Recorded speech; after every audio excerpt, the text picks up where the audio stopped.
안녕하세요. 토끼왕자입니다. 지난주까지 괜찮던 나스닥부터 해서 이번 주는 또다시 모든 지표가 무너지고 있습니다. 오르면 오른 이유를 기사에서 가져다 붙이고 있고 떨어지면 떨어진 이유를 경제 기사에서 가져다 붙이고 있는 상황이죠. 이럴 때는 러시아 전쟁이라도 끝나주지 않으면 답이 없을 것 같습니다. 하락장이 2022년 절반이 지나가는 지금 재테크를 왜 해야 하는지에 대해 원론적인 얘기를 한번 해보겠습니다.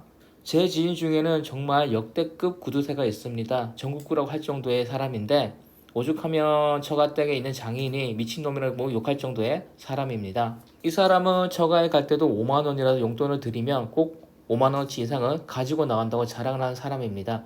우리가 60년대, 70년대 힘들게 살 때 우리나라 힘든 시절에 우리 윗세대도 하지 않았을 법한 그런 짓을 지금 하고 있는 사람이죠. 몇 가지 예를 한번 들어보겠습니다.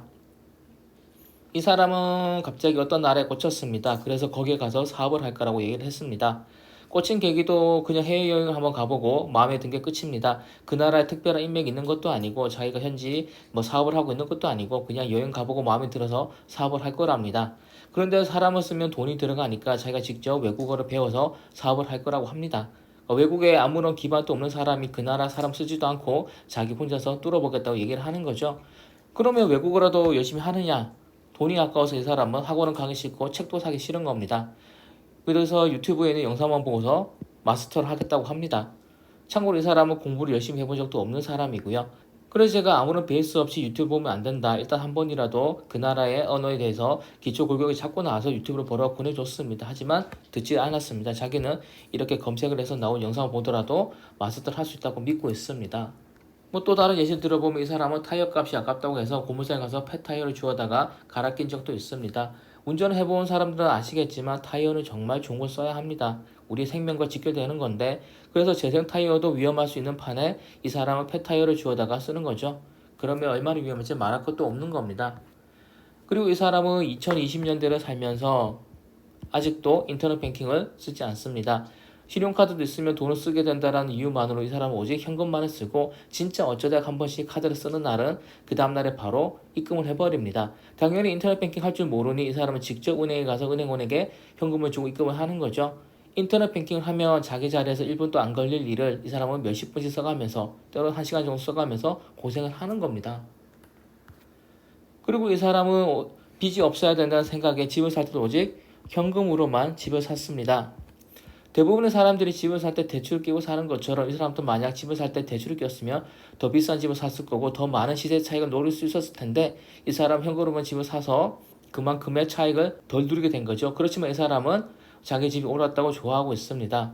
지난 5년간 부동산 시장은 다시 없을 정도로 많이 올랐습니다.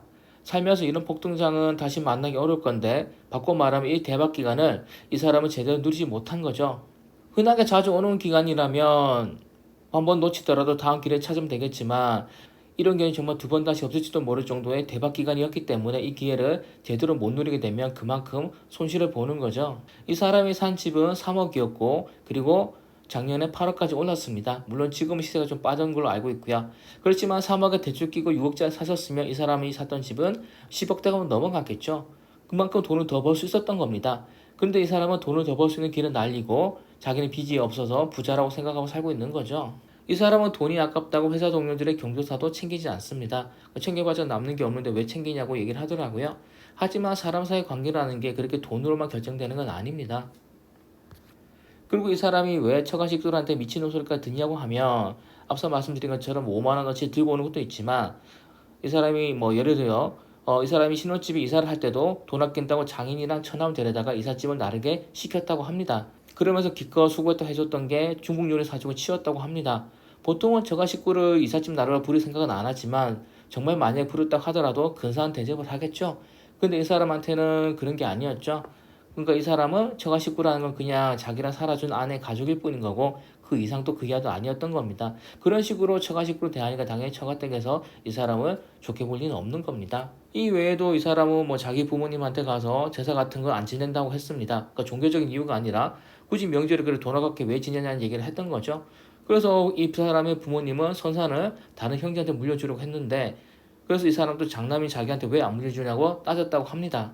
선산이라고 하는 건 그 집안의 조상들의 무덤이 있는 것이죠. 당연히 제사를 안 지낸다고 하는 자녀한테 물려주지 않을 거고 제사를 지내겠다는 자녀한테 물려줄 수밖에 없는 건데 이 사람은 제사는 안 지내겠지만 선산 내놓으라고 했던 겁니다.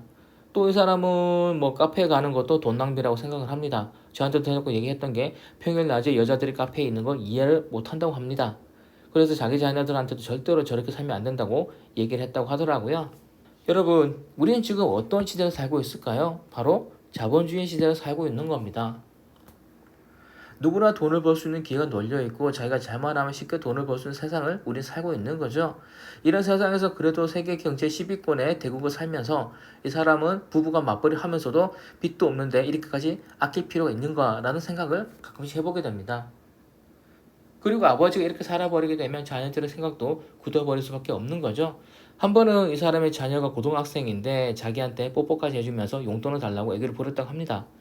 어느 정도 용돈을 바라고 고등학생이 아빠에게 뽀뽀까지 해줬겠습니까? 보통은 뭐 5만원, 10만원 정도 이렇게 생각을 할 수 있는데 진짜 대박인 게 3천원을 얻으려고 고등학생이 그런 애교를 부렸다고 합니다. 그리고 그걸 자랑스럽게 사무실에 와서 얘기를 하더라고요. 그 얘기를 듣고 저와 또 저의 사무실 사람은 속으로 이상하게 봤습니다. 완전 애들을 바보로 키우는구나 싶었던 거죠. 나중에 그 자녀가 이제 대학교로 들어가게 되면 친구들이랑 카페나 이런 데 돌아다닐 텐데 분명히 멘붕이 올 거란 생각을 했습니다.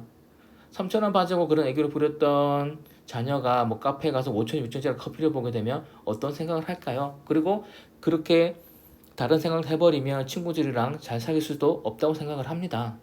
그러면 이제 제가 이번 시간에 하고 싶은 핵심입니다. 우리는 왜 돈을 벌까요? 우리는 왜 돈을 벌어야 하는 걸까요? 우리는 살기 위해서 먹습니까? 아니면 먹기 위해서 사는 겁니까? 당연히 살기 위해서 먹는 겁니다. 먹는 게 메인이 될 수는 없겠죠. 마찬가지로 우리는 잘 살기 위해서 돈이 필요하지 돈을 위해서 사는 건 아닙니다. 제가 지금까지 100개 넘는 영상을 유튜브에 올리면서도 돈돈거렸던 것도 우리가 즐겁고 행복하게 살기 위해서 그런 거지 돈이 최고라는 금전주의 때문은 아닌 거죠. 어디까지나 돈은 수단일 뿐입니다. 방금 말한 이 사람 같은 경우는 집이 8억이고 보유현금이 2억이 넘어가고 부부가 맞벌이해서 수입도 괜찮은 편입니다. 빚도 없는 거고요. 그런데도 이 사람은 10년도 더 된 옷이나 신발 입고 다니는 거죠. 저는 돈을 벌어서 명품 도배하자는 것도 아니고 여기저기 뿌리면서 살자는 것도 아닙니다. 그건 자기가 선택할 문제인 거고요. 그리고 빚도 계속 지자는 것도 아니고 빚도 안 질 수 있으면 안 지는 게 좋겠죠. 하지만 저는 우리의 삶의 질을 위해서 어느 정도는 돈을 쓰면서 살아야 된다고 생각을 합니다. 가끔은 여행도 가주는 거고 가끔은 백화점 가서 옷도 사주고 살아야 하는 거죠. 시간이 나면 근사한 카페에서 케이크와 커피를 마실 수도 있어야 되는 겁니다. 그거 한다고 해서 몇백 몇천만 원이 드는 것도 아닌 거죠. 물론 어느 정도 즐기다 보면 월급 대비해서 지출이 부담스러울 수 있습니다. 그래서 저는 이 부담스러움을 만회하기 위해서 재테크를 해야 된다고 얘기를 하는 겁니다. 그래서 빚이라는 것도 상황에 따라서는 적극적으로 활용을 해서 레버리지를 누려야 하는 거죠. 우리 부모님이 우리를 낳고서 구질구질하게 살기를 바라진 않았을 겁니다. 우리는 격이 있는 삶을 살 자격이 있는 거죠. 그리고 우리 부모님이나 우리 자신을 위해서라도 격이 있는 삶을 살 의무가 있는 겁니다. 저는 이렇게 생각을 합니다. 또 추가로 돈을 지나치게 갖게 되면 뭐가 안 좋냐 그러면 시야가 좁아질 수밖에 없습니다. 세상 속의 새처럼. 그러니까 해외여행을 안 가보고 TV로만 접한 사람은 당연히 그날에 대해서 많이 알지 못할 겁니다. 여가 생활을 전혀 안 하고 돈 아깝다고 친구들과 만나지도 않고 회사 사람들과도 돈 아깝다고 글을 끊고 뭐 출근해서 일만 하고 퇴근해서 집에서 TV만 본다면 당연히 생각의 영역, 사고 영역이 좁아질 수밖에 없는 거죠. 어떤 획기적인 아이디어나 번뜩이나 생각 같은 건 할 수가 없게 되는 겁니다. 그러니까 방금 말씀드렸던 이 사람처럼 자기가 언어를 마스터해서 해외 가서 사업을 할 거라고 자기 돈 써서 살 수 있다는 그런 생각을 해버리게 되는 거죠. 입장을 바꿔서 외국인이 우리나라에 와서 우리나라 사람한테 돈 한 푼 쓰지 않으면서 사업을 할 건데 자기 혼자 다 해먹으려 한다면 과연 우리가 선선히 도와주고 사업을 뭐 같이 이끌어 가겠습니까? 절대로 그렇게 안 도와주겠죠. 우리는 100세 시대에 살고 있지만 결국 긴 시간은 아닙니다. 어릴 때 자유롭지 못했던 시간, 너무 나이 들어서 자유롭지 못했던 시간, 잠자는 시간, 회사 일하는 시간 등등을 빼면 우리가 온전히 자유롭게 즐겁게 쓸 수 있는 시간은 한정적일 겁니다. 그렇다면 우리는 하나라도 더 배우고 보고 경험하고 살아야 하지 않겠습니까? 결론입니다. 돈은 벌어야 하죠. 때로는 아껴야 할 때도 있겠죠. 하지만 돈은 수단일 뿐인 거고 우리의 최종 목표는 남들보다 잘 먹고 잘 살면서 격이 있는 삶을 사는 겁니다. 감사합니다.